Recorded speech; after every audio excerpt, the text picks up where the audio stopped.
Guys, welcome to another video. My name's Mark, I'm an entrepreneur and property investor. And today's Mentoring Monday, we're going to be discussing how to get over a lack of capital. I put a poll out on Saturday and 52% of you said that that was the biggest barrier for you entering the property investing arena. 35% of you said it was mindset and only 13% knowledge. So I think lack of capital really is a big issue for a lot of people.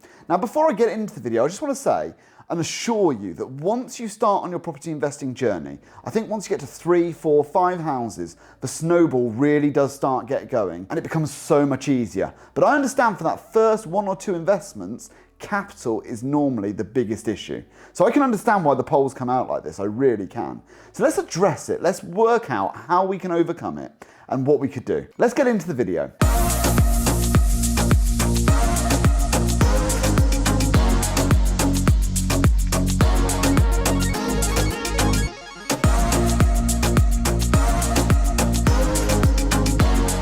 So guys, there really is only 4 ways that I can think of to get the capital sorted. Number 1, you could earn it / save it. Now for me, that's how I started my journey. And also I think it's the safest way and the most secure foundations for a property portfolio. Number 2, you can be given it or marry into it. Number 3, you can borrow it from a bank or from friends or from family. And number 4, you can partner up with somebody else who has it. So I think really we can address these one by one and go, okay, well, what are the pros and cons? How might you go about securing capital in that way? And what barriers might you come up against if you're trying to secure capital in that way? Because if this is your biggest barrier, then hopefully we can overcome some of those things. Number 1, earn it / save it. So for me, this is how I started. I bought my first property after I saved up a bit of money. To be fair, I had a small amount of money from my mum as well, but it wasn't the reason we were able to buy, but it was definitely a helping hand. So I guess I was given a bit and I earned a bit / saved a bit. But from that, we then rented out the spare room and we were able to create income. And that meant that we were earning more than we were spending. And this really is how you start to save the capital, right? You earn more than you spend. So what I would do if I was in the position again, starting out, beginning of my journey, I would look at the difference between my income and my expenses. And first of all, I would try to remove as many of those expenses as I possibly could so that there was as big a gap as possible. I then would push my income up as high as I possibly could as well. To make sure there was a big gap, I'm talking at least £1,000 a month, if not £2,000 a month. Because I want to make sure that within a year, within 2 years, I can get myself on the property ladder. And I'm a big believer in, I think it takes sort of a few years to get your first 2 or 3 or 4 properties. But once you do, the snowball starts, it becomes so much easier. So for me, I'd make that gap, I'd push my income up, and you know, there's lots of ways you can do that. I did a whole video on how you can increase your income by £1,000. And anybody who watches my videos regularly knows I own a taxi company. I've got people who work just Friday and Saturday night. They add £250 to £300 a week to their income on top of their normal job. That could be enough to get your property in 2 years. Or 18 months if you do longer hours. So I think there's lots of ways. I don't think there's really one size fits all. It depends on what's right for you. But believe me, creating that gap between your income and expenses is going to be key to creating enough capital for you to be able to invest. Number 2, you can be given it. So I said earlier on, I was fortunate enough for my parents to give me a small amount of money when I was first starting. And I'm a big protagonist to making sure that money moves from generations at the right time. I think early 20s is the perfect time for money to be moving from parents to children.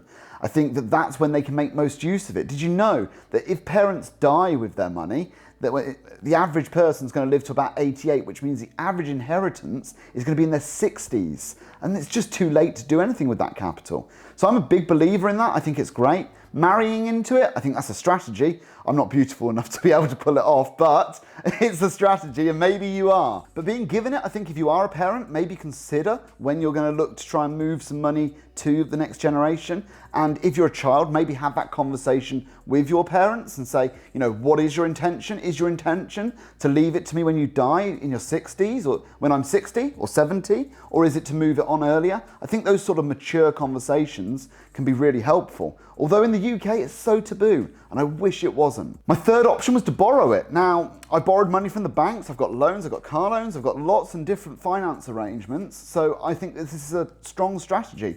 In the UK, we can't use borrowed money as a deposit on a property, But what you can do is use borrowed money to fund your expenses, and then you can save your income in order to be able to afford a deposit. So there's ways around it, but definitely borrowing money is something that you should consider in order to get that first, second, third property.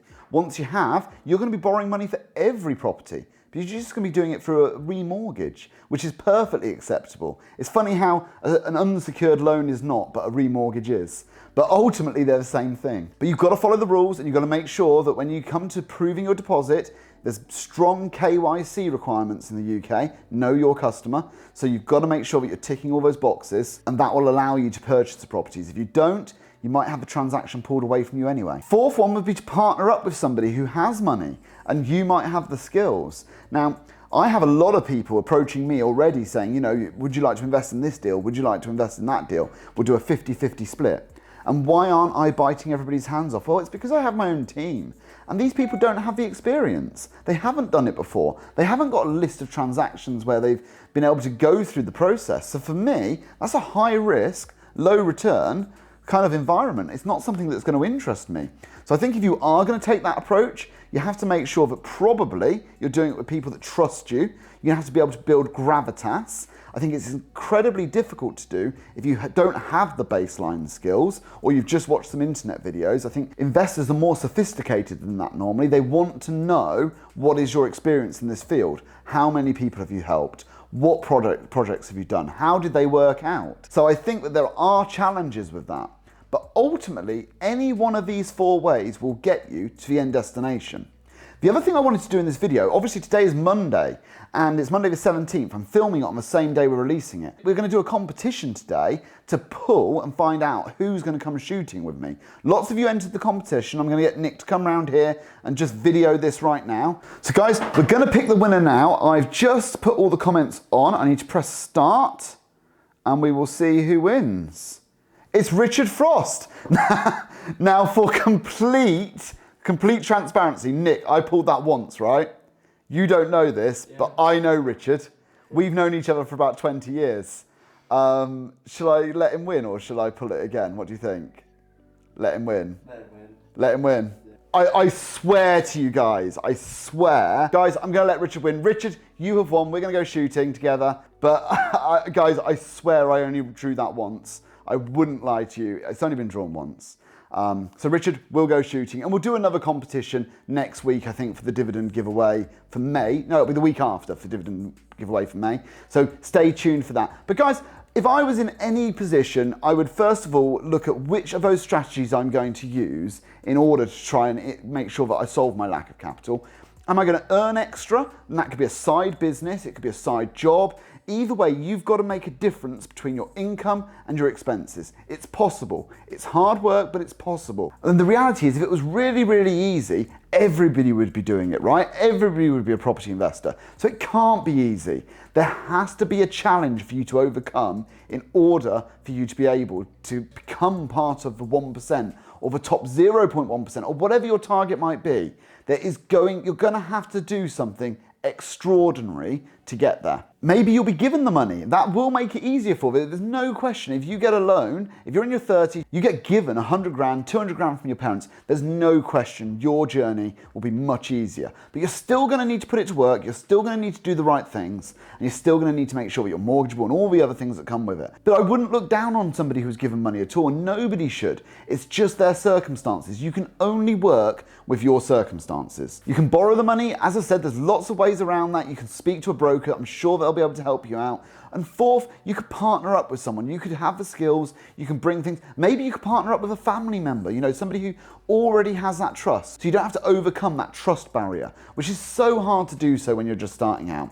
But that's my opinion on how I would overcome the lack of capital. Myself, I created a separation between my income and expenses. I invested significant amounts of money every month for many, many years. And over the course of a decade, that really has compounded and snowballed. So I've been Mark Parham. I hope you've enjoyed this video. Give it a big like, drop me a subscription. I'd massively appreciate it. And I'll see you on Wednesday.